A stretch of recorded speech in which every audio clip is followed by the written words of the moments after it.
Despite another pressurising week for Bruce Grobbelaar, he does make the starting lineup, where he's joined by new signing Simon Collins, who comes straight in. Mark Patterson makes a welcome return after a long injury layoff, and they need him. Mick Heathcote will look to clear. He does well. He finds Simon Collins. Leave it now for Barlow. And now Williams. Patterson again. Barlow's got Billy wide right, who chooses to use him. That gives the ball away, but so do Rotherham. Now Corazon can look for Collins.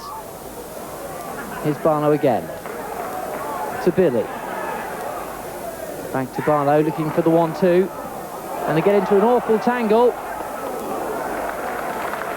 Just a slight misunderstanding in that Rotherham penalty area. It almost led to a chance there for Collins.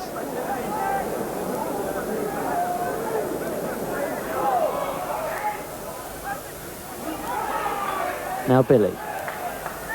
Saunders stoops to find Collins. He'll find Billy. Little John makes the break. Billy goes for the space. Now he'll choose Little John. Corazon's waiting on the edge. Little John goes alone! And that was almost a sensational opener for Plymouth Argyle. Adrian Littlejohn first looked as though he was going to cross. He went for the shot, and you can't get much closer than that and not score. Off the inside of the post and away. Super effort from Littlejohn.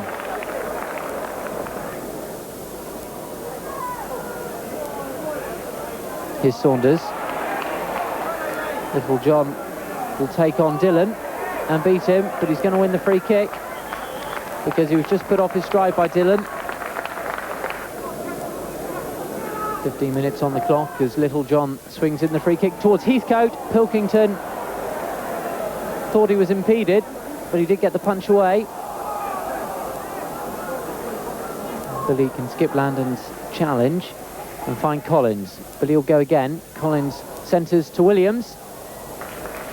In that kind of range, it's got to be a very fine header to score a goal. And it's almost let Littlejohn in. Littlejohn is round the keeper. And his shot just goes wide. Adrian Littlejohn, mindful to all eventualities, and was very aware there as he got hold of the ball, rounded Kevin Pilkington and rolled it across the face, but just not quite accurate enough.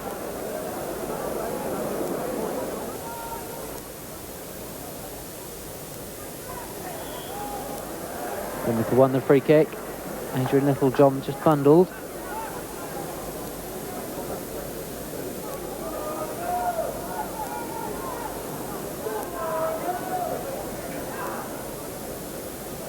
Heathcote joins the attack. As Barlow swings it in.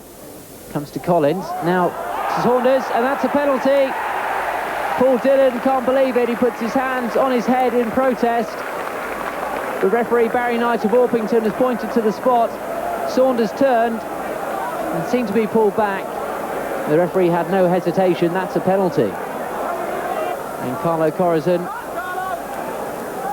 he's just come back from international duty with Canada. Can he score? He has done. 25 minutes gone at Home Park, and Carlo Corazon takes his usual salute. He's put Plymouth ahead.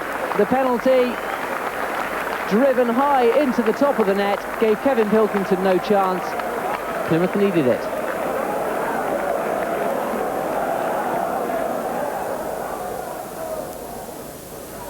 Billy can flick and get it again. Littlejohn's in the middle. Corazon's here. He wins the header. And just off the top of the crossbar from Carlo Corazon, he almost grabbed his second of the game.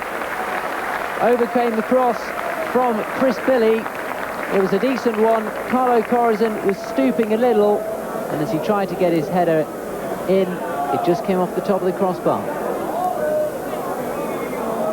Now Billy centres, looking for Williams, who's won the header, but then didn't get any support in the middle. Collins will try and keep this attack underway. It's a super ball in to Billy. Tries to get it through to Saunders. Now it comes to Corazon. Now Saunders. and that should have been 2-0. There was the chance for Mark Saunders. He had a clear sighted goal. He had to hurry the shot though, admittedly, but he will know more than anyone that he should have hit the target.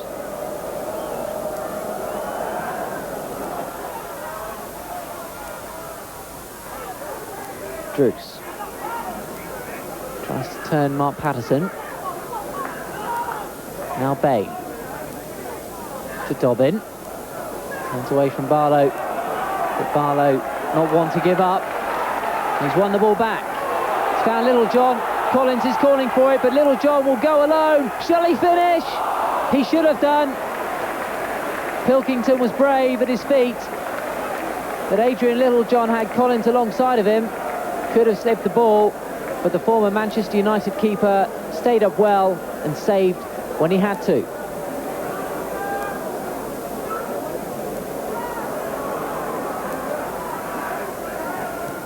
Mackenzie looks for Druce.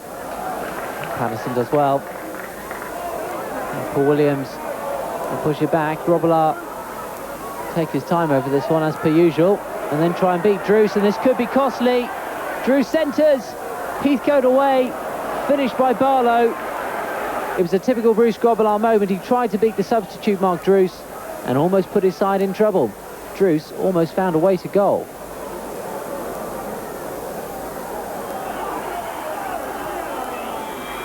Here's Bowyer, looking for Bowman. Won't be able to get there ahead of Williams. Sticks it into the crowd, well into injury time. We've now played 3 minutes and 20 seconds of added time. As Bowman's throw comes in, and Grobbelaar just impeded there by Bowyer, who's not happy about the situation. And that's full time. The game ends well into injury time, but Plymouth won't mind. They've got the 3 points. Lucky to get them in the end. To finish Plymouth 1, Rotherham 0. It was a vital 3 points, and I would have accepted that before the game. And our first off performance was terrific. I just felt if we'd have gone in 2-0 up, we'd have buried them, and I mean buried them. We'd have beat them 6. But it wasn't to be. I mean, Little John was unbelievably unlucky with a shot. That's one of the strikes of the season. You could hear the goalpost vibrating all over the stadium. When you're expected to beat teams, usually they're the hard games, and what normally happens, you make it hard yourself, and that's what we did. Had we gone 2 goals up, honestly, I think we'd have took them apart. But we didn't do that, and 1 goal is always a little bit anxious, it's a little bit nervous, and that happened in the last quarter of an hour of the game where we got anxious, we stopped doing the things that win your games, and I just felt there's a stage of the game where the players were then trying to please the crowd all the time.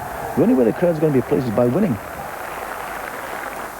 So that victory leaves Plymouth 18th in Division 2 with 42 points. They're now 4 points clear of the relegation zone.